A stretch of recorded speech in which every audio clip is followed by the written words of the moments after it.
Namaste, welcome to நிஃபியாஸ் online spoken Hindi. நம்ம இந்த வீடியோவில் விஷாரத் பூர்வாத் ஃபஸ்ட்டு பேப்பரில் கேட்கக்கூடிய இஆர்சிஸ் தான் பார்க்க போகிறோம்.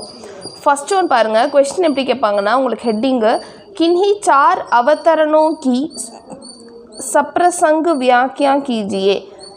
கின்ஹி sir, so any four ERC வந்து நம்ம எழுதணும். ஃபஸ்ட் ஒன் பாருங்கள். நான் இந்த வீடியோவில் கொடுக்குற இஆர்சியை மட்டும் நீங்கள் நோட் பண்ணி படிச்சிக்கலாம். நீங்கள் வேறு எந்த கைடு புக் எது யூஸ் பண்ணாலும் ஓகே. நீங்கள் இதில் நான் கொடுக்குறத நோட் பண்ணிவிட்டு நீங்கள் படிச்சுக்கோங்க.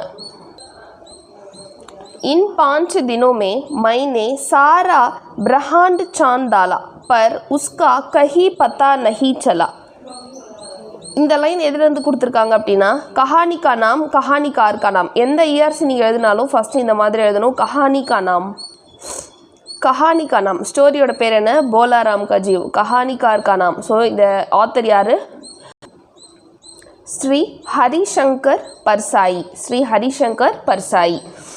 நீங்கள் இந்த லைன் இருக்குல்ல, ஏதாவது ஒரு கோட் வேர்டு மாதிரி வச்சுக்கோங்க. இப்போ வந்து பிரஹாண்ட் சாந்தாலா, இது ஒரு கோட் வேர்டாக வச்சுக்கோங்க. இந்த மாதிரி லைன் வந்துச்சுன்னா இது வந்து போலாராம் கா ஜீவ்லேருந்து கொடுத்துருக்காங்க அப்படின்னு நோட் பண்ணி படிச்சுக்கோங்க. கொஞ்சம் ஈஸியாக இருக்கும். ஸோ கஹானிகா நாம் கஹானிகார் கா நாம் எழுதியாச்சு. இப்போ பாருங்கள், கஹானிகா பரிச்சை. ஸோ இந்த கஹானிகார் கா பரிச்சை, கஹானிகார். So author description. नागपुर विश्वविद्यालय से हिंदी साहित्य में MA करने के बाद श्री हरिशंकर परसाई ने अध्यापन कार्य किया. நாக்பூரில் இருக்க விஸ்வவித்யாலய் அப்படின்ற ஒரு பிளேஸில், அதாவது பிளேஸ்னால் விஸ்வவித்யாலயன்றது ஸ்கூலு இல்லை காலேஜ். அந்த வித்யாலயனாலே வந்து ஸ்கூலு காலேஜ். ஸோ ஒரு எஜுகேஷன் இன்ஸ்டியூட்டு. அங்கேருந்து ஹிந்தி சாகித்யமே, அங்கே இருக்க ஹிந்தி இன்ஸ்டியூட்டில் எம்ஏ வந்து படித்ததுக்கு அப்புறமா தான் ஹரிசங்கர் பர்சாய் வந்து ஒரு டீச்சராக ஆகிறாரு. साहित्य के प्रति रुचि के कारण अध्यापन कार्य छोड़कर इन्होंने आजीवन साहित्य सेवा की. சாகித்யக்கே பிரதி ருச்சிக்கே காரண், அதாவது அவருக்கு வந்து எதில் ரொம்ப இன்ட்ரெஸ்ட் அதிகமாக இருந்துச்சு அப்படின்னா, இந்த ரைட்டிங், இந்த மாதிரி ஸ்டோரிஸ் எழுதுறதுல அவருக்கு ரொம்ப இன்ட்ரெஸ்ட் அதிகமாக இருந்துச்சு. ருச்சி அப்படின்னா வந்து இன்ட்ரெஸ்ட்டு. கே காரண் அப்படி இருந்த காரணத்தினால அத்தியாபன்னா டீச்சராக இருந்தார் இல்லையா. காரிய சோடுகர், ஸோ டீச்சிங்கை விட்டுட்டு இன்ஹோனே ஆஜீவன் சாகித்ய சேவாக்கி, ஆஜீவன் ஸோ லைஃப் ஃபுல்லாகவே வந்து இவர் இந்த மாதிரி எழுதுறது, ஸ்டோரி ரைட்டிங்கு, போயம் ரைட்டிங், இந்த மாதிரி ஃபுல்லாக ரைட்டிங் இந்த ஃபீல்டுக்குள்ளே வந்துட்டார். ஸோ அதுதான் கஹானிகார்க்கா பரிச்சை. என்ன படித்தார், அப்புறம் டீச்சராக இருந்தார், டீச்சிங்கில் இருந்து அப்புறமா இந்த மாதிரி ரைட்டிங் இந்த ஃபீல்டுக்கு ஆத்தர் ஆகிட்டார். அவ்வளோதான். பிரசங், இந்த இடத்துல பிரசங் அப்படின்றது எதை இன்ஃபார்ம் பண்ணுறாங்க அப்படின்னா கான்டெக்ஸ்ட். இது வந்து கான்டெக்ஸ்ட்டு. ஸோ நம்ம அடுத்து என்ன பார்க்க போகிறோம் அப்படின்றத சுருக்கமாக இந்த கான்டெக்ஸ்ட்டில் பார்க்கலாம். ऊपर का यह कथन श्री हरिशंकर परसाई की सुप्रसिद्ध व्यंग्य कथा बोलाराम का जीव से लिया गया है. ऊपर का यह कथन, ஸோ இந்த ஸ்டேட்மெண்ட் மேலே இந்த ஸ்டேட்மெண்ட் கொடுத்துருக்காங்க இல்லையா, கத்தன் அப்படின்றது இந்த ஸ்டேட்மெண்ட்டு. இந்த ஸ்டேட்மெண்ட் வந்து எதுலேருந்து கொடுத்துருக்காங்க அப்படின்னா, ஹரிசங்கர் பர்சாயியோடைய ரொம்ப ஃபேமஸான ரொம்ப புகழ்பெற்ற கதை போலாராம் கா ஜீவ்லேருந்து கொடுத்துருக்காங்க அப்படின்னு சொல்லியிருக்காங்க. போலாராம் கே ஜீவ் கா यमुबरी तक नहीं आने पर यमदूत को यमराज डांटते हैं. ஸோ போலாராம் அப்படின்றவர் ஆக்சுவலாக என்ன ஸ்டோரி அப்படின்னா, போலாராம் அப்படின்றவர் இறந்துருவார். ஆனால் அவருடைய அந்த சோல் இருக்குல்ல, அது வந்து இன்னும் மேலே அந்த எம்புரி அடையாமல் இருக்கும். அதாவது அந்த ஆவி வந்து இன்னும் பூமியிலே தான் சுற்றிக்கிட்டே இருக்கும். அது தேடி தான் வந்து யமதூதர்கள் வருவாங்க. ஸோ இது பற்றி தான் இந்த ஸ்டோரி. ஆனை பர் யமதூதுக்கோ யமராஜ் தாத்தே ஹை. ஸோ இன்னும் அவரோட நஹி ஆனை பர், ஸோ அவரோட அந்த ஆவி இன்னும் மேலே வராததால் யமதூதரை யமராஜா இருக்கா இல்லையா, அவர் வந்து திட்டுறாரு. டாட்டுத்தே அப்படின்னா திட்டுறது. ஸோ திட்டுறாரு. தப்பு யமதூது யமராஜ் சே இஸ் பிரகார் கஹதா ஹை. அப்போ தான் வந்து யமதூது வந்து யமராஜர்கிட்ட சொல்கிறாரு, என்ன நடக்குது அப்படின்றத சொல்கிறாரு. அதை தான் நம்ம இங்கே எக்ஸ்ப்ளனேஷன் வாக்கியால் பார்க்க போகிறோம். இங்கே வாக்கியம் அப்படின்னா என்னென்னா எக்ஸ்ப்ளனேஷன். இது கான்டெக்ஸ்ட்டு, சரிங்களா. இது எக்ஸ்ப்ளனேஷன். யமதூது யமராஜா நமக்கு தெரியும். யமதூத் அப்படின்றவர் வந்து மெசேஞ்சர் ஆஃப் டெத். இவர் சொல்கிற வேலையை இவர் தான் வந்து செஞ்சுட்டு போவார். இப்போ பாருங்கள் வியாக்கியா விளக்கம். யமபுரி மே சித்திரகுப்த பரேஷான் தே. யமபுரத்தில் அங்கே யமபுரி அந்த பிளேஸ் வந்து யமபுரின்னு சொல்கிறாங்க. அங்கே வந்து சித்திரகுப்த வந்து ரொம்ப பரேஷான் அப்படின்னா ரொம்ப கவலையாக இருக்கார். ஏன் அப்படின்னா मृत्यु के 5 दिन बाद भी बोलाराम का जीव अभी तक यमपुरी तक नहीं आ पहुंचा. ஸோ மிருத்யுனா இறப்பு, அதாவது போலாராம் இறந்த 5 நாளுக்கு அப்புறமும் 5 தின் பாதுனா 5 நாளுக்கு அப்புறம் கூட அவரோட ஆவி வந்து இன்னும் யமபுரிக்கு வரலை அப்படின்னு சொல்லி அவர் வந்து கவலைப்பட்டுக்கிட்டே இருக்காரு. தர்மராஜ் ने उनसे इसके बारे में प्रश्न करना शुरू किया. தர்மராஜ் அவர் தானே ஹெட்டு, அவர் வந்து இது ரிலேட்டடாக கொஷின்ஸ் கேட்க ஆரம்பிச்சிட்டாரு.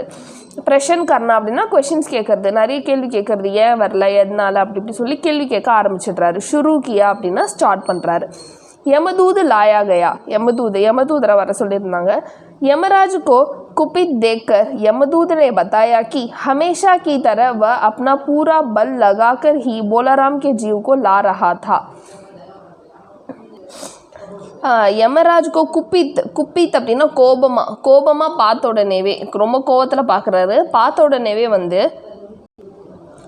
கோபமாக பார்த்த உடனே யமதூத் வந்து என்ன பண்ணுறாரு அப்படின்னா சொல்கிறாரு. யமதூதர் வந்து சொல்கிறாரு, ஹமேஷா நாங்கள் எல்லோரும் ஒன்றா சேர்ந்து அவரோட அந்த ஒரு படையாக போயிட்டு பூரா பல் லகாக்கர்னா அதாவது இந்த எங்கள் படைகள் எல்லோரும் கூப்பிட்டு போய் எல்லா ஸ்ட்ரென்த்து ஒன்றா சேர்ந்து போலாராமை வந்து நாங்கள் இங்கே கொண்டு வரோம் அப்படின்னு யமராஜாவை கோவத்தில் ரொம்ப கோவமாக பார்த்தோன்னே இவர் பயந்துட்டு யமதூத் வந்து இப்படி சொல்கிறாரு. லேக்கின் பத்தா நஹி கியா மாயாஜால் ஹுவா. அதாவது அவன் சொல்கிறான், யமராஜ்கிட்ட யமதூத் என்ன சொன்னான்னா, நாங்கள் இங்கே இருக்க படைகள் எல்லாத்தையும் ஒன்று சேர்ந்து ரொம்ப இதுவாக போயிட்டு அவனோட இதை இங்கே கொண்டு வந்தோம், ஆனால் எங்களுக்கு என்ன மாயாஜாலம் நடந்துச்சுன்னே தெரியல. அதை இங்கே பாருங்கள், லேக்கின் பத்தா நஹி கியா மாயாஜால் ஹுவா, எங்களுக்கு என்ன மாயாஜாலம் நடந்துச்சுன்னே தெரியல. போலாராம் का जीव छूट गया. நாங்கள் அவ்வளோ கஷ்டப்பட்டு இது பண்ணி எடுத்துகிட்டு வரோம், ஆனால் அவருடைய அந்த ஆவி வந்து இங்கேருந்து எஸ்கேப் ஆகிடுச்சு. छूट गयाனா இங்கேருந்து போயிடுச்சு. इन 5 दिनों में मैंने सारा ब्रह्मांड चांद डाला पर उसका कहीं पता नहीं चला.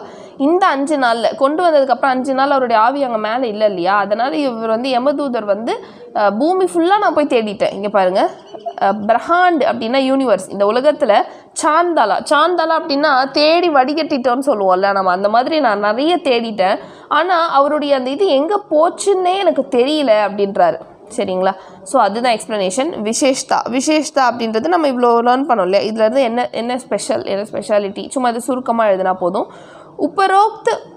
उपरोक्त कथन से बोलाराम का जीव तथा उसकी चतुराई पर प्रकाश पड़ता है. उपरोक्त कथन, उपरोक्त அப்படின்னா மேலே சொன்னக்கூடிய இந்த ஸ்டேட்மெண்ட் எல்லாமே போலாராம் கா ஜீவ் ததா அப்படின்றது அண்டு உஸ்கி சத்துராயி அப்படின்னா கிளவர்னஸ், அவங்களுடைய கிளவர்னஸில் வந்து அதிகமாக இருக்குது அப்படின்றத இந்த இடத்துல காட்டுறாங்க. அதாவது ஒருத்தர் இறந்ததுக்கு அப்புறமும் அவரோட ஆவி வந்து மேலே போய் அடையாமல் உலகத்திலே சுற்றிட்டு இருக்குன்னா அவர் ஏதோ ஒரு வேலைக்காக இதுவாக பண்ணிகிட்ருக்காரு, அவ்வளோ கிளவராக இருக்கார். இந்த யமதூத் வந்து தேடி கூட சிக்காமல் இருக்காருன்னா அவ்வளோ கிளவராக அவர் இருக்கார் அப்படின்ற மாதிரி சொல்கிறாங்க. யமதூத் யமராஜ் கே சாம்னே அப்னி லாச்சாரி பிரகட் கர்த்தா ஹே. லாச்சாரி அப்படின்னா ஹெல்ப்லெஸ்னஸ், அதாவது அவர் தானே உதவி பண்ணணும். ஒருத்தவங்க இறந்ததுக்கப்புறம் அவங்களோட ஆவி அவங்களோட அந்த சோலை நல்லபடியாக மேலே கொண்டு போய் சேர்க்கறது இந்த யமதூதோட வேலை. அவர் வந்து இந்த நேரத்தில் உதவி பண்ணாமல் இருக்கிற மாதிரி அவருக்கு ஃபீல் ஆகுது. யமராஜருக்கு முன்னாடி யமதூதுக்கு வந்து லாச்சாரின்னா ஹெல்ப்லெஸ்னஸ், ஸோ நம்ம பெருசாக ஒன்றும் ஹெல்ப் பண்ணலையே, இந்த வேலையை நம்ம கரெக்டாக பண்ணலையேன்ற மாதிரி அவர் முன்னாடி கோணிக்குறுகி நிற்கிறார். அவ்வளோதான், அது ரொம்ப ரொம்ப ஈஸி. சரிங்களா? ஸோ சேம் அதே தான், கஹானி நாம், கஹானிகார் கா நாம், அப்புறமா ஆத்தர் டிஸ்கிரிப்ஷனு, பிரசங் கான்டெக்ஸ்ட்டு, எக்ஸ்ப்ளனேஷன், அதுக்கப்புறம் விசேஷ்தானா அதோடைய ஸ்பெஷல். அது வந்து ஜஸ்ட் ஒரு 2 லைனில் எழுதினா போதும். இது வந்து போலாராம் का जीव. அடுத்தது பாருங்களேன், महाराज आजकल पृथ्वी पर इस तरह का व्यापार बहुत चला है. ஸோ இதுவுமே சேம் தான். இது வந்து நீங்கள் மகாராஜ் 2 தான் கோட் வேர்டு. ஒன்று என்னது மகாராஜ், இன்னொன்று என்ன பிரஹாண்ட் சாந்தலா. நம்ம இந்த லைன் பார்த்தோம் இல்லை, ஞாபகம் இருக்கா? பிரஹாண்ட்னா யூனிவர்ஸு, நான் உலகம் ஃபுல்லாக தேடிட்டேன். ஸோ இந்த 2 கோட் வேர்டாக வச்சுக்கிட்டு இன்னொன்று பாருங்களேன், இது இருக்குல்லம்மா, இந்த ERC அதே தான், நீங்கள் படித்து பாருங்கள். நம்ம அதில் என்ன படித்தோமோ அதே தான் இங்கே இருக்கும். அதனால் என்ன பண்ணணும், எக்ஸாமில் கேட்டாங்கன்னா அதையே எடுத்து எழுதி வைங்க. இதில் ஜஸ்ட்டு இந்த லாஸ்ட் 3 மட்டும்தான் மாறும். சரிங்களா? நான் வந்து இது உங்களுக்கு சொல்லிக் கொடுக்குறேன். நெக்ஸ்ட் வீடியோவில் நான் இது சொல்லிக் கொடுக்குறேன் உங்களுக்கு. இப்போ இந்த வீடியோ லிசன் பண்ணிவிட்டு இது எனக்கு 1 டைம்ஸ் எழுதுங்க. ஏதாவது டவுட் இருந்தால் கீழே கமெண்ட் செக்ஷனில் கேளுங்க. தேங்க்யூ, தன்யவாத்.